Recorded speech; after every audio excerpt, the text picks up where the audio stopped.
I'm judges of migrant poetry competition in Singapore. So today we want to know what his view about migrant community. So here he is. Hello. Mr. Alfian Saat. Right. So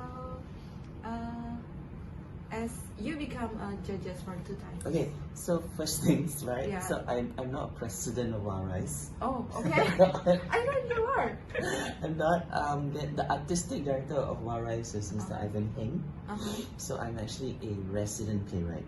Oh, resident. So No. I put the P in front. So I'm yes, sorry for resident that. It's playwright, resident. Not president. It's Okay, resident. that's right. Okay, Yes. right. So yes, I'm one of the staff members of the company. I think we're about 28 people who work in this company. Alright, awesome. So, White Rice also doing some like last year putting not last year. Yeah, last year. Oh my god. That's right. Yes. I forgot. In It's 2019. 2020 already. Yeah. So he gave a place for migrant poetry competition. Yes, at the end of the year. Yeah. And you also become the judges. Yes. One of the judges. So how do you feel about it, and why you need to be in there, and why White Rice give the place for the migrant poetry competition? So I think this was my second time judging for the competition.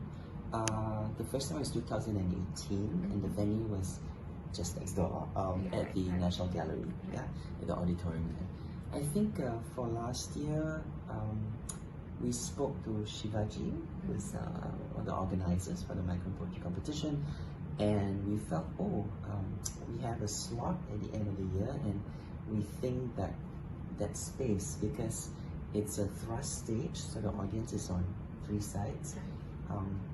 It's a nice intimate space for us to do readings, whereas I think in an auditorium it's a little bit distant.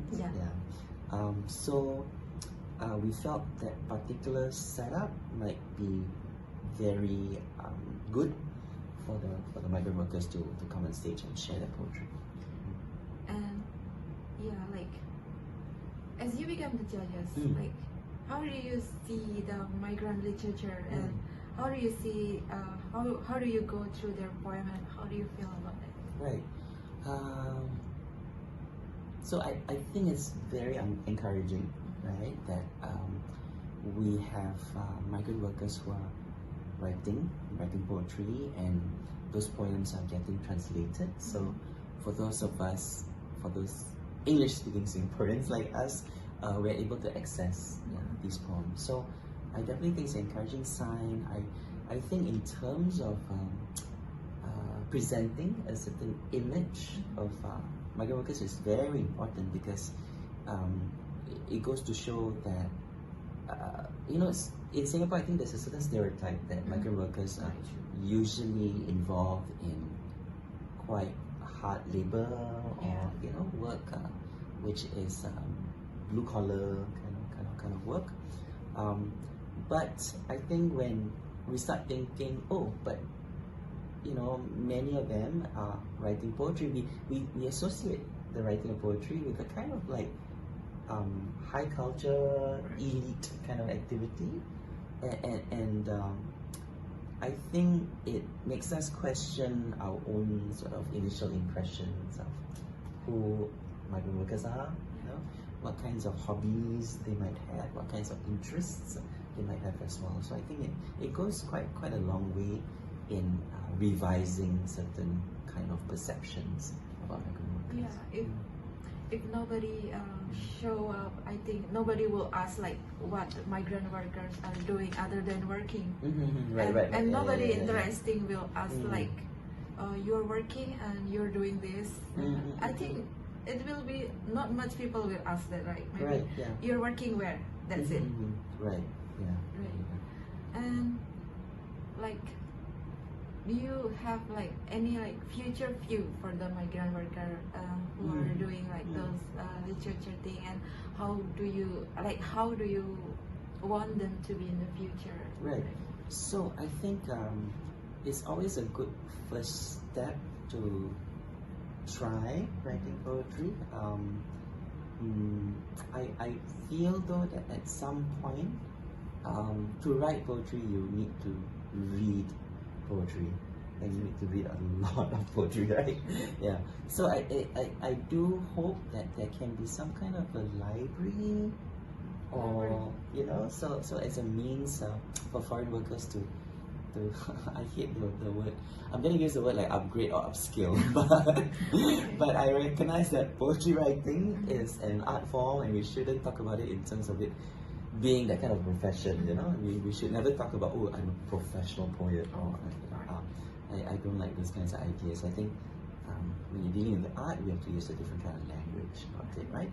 But I do feel that if we can get some people to donate either a space or donate book for library, and then this is also a space where like writers like myself or other writers in Singapore can come in and actually conduct workshops, maybe, or also do like reading groups or like reading clubs, right? So we can have 12, 15 people, and then they're like, okay, let's look at this one book of poetry. And this book of poetry is actually an anthology of migrant writing, but published in the US or published in the UK. What can we learn from the ways they express about their own conditions of work and life in those countries? So I would like to see this kind of development.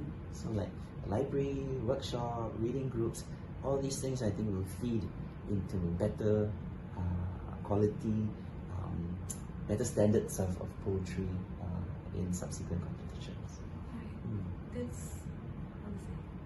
That's a must for reading. Like if you want to write, you have to read. And I don't just tell this to like migrant worker poets. I tell this to every writer, right? Even like young emerging. So as a local, as a poet, as a literature activist, do you have like any words or tips for our migrant friends out there? What can they do if they feel alone, or what can they do to feel like they are not alone? Yeah. So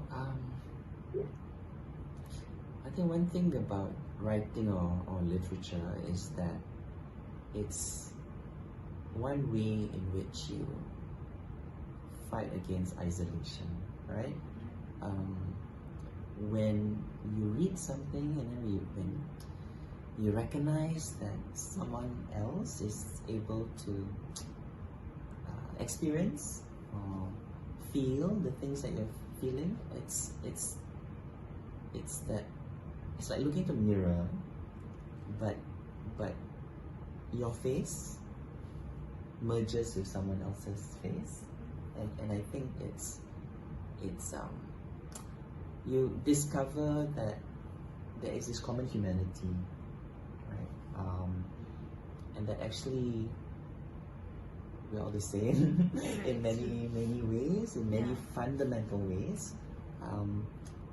Only that sometimes with politics and culture we tend to emphasize differences, right? But actually, fundamentally, people fall in love and out of love, and people grieve when people die, and so I think that's what literature does. Literature just allows you to feel part of something wider.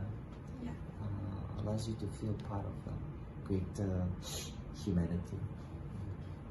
Thank you so much for your time. We are very honored to be welcome. with you. You're very welcome. And thank you so much for your words. And thank you so much. Bilal. See you in the next video.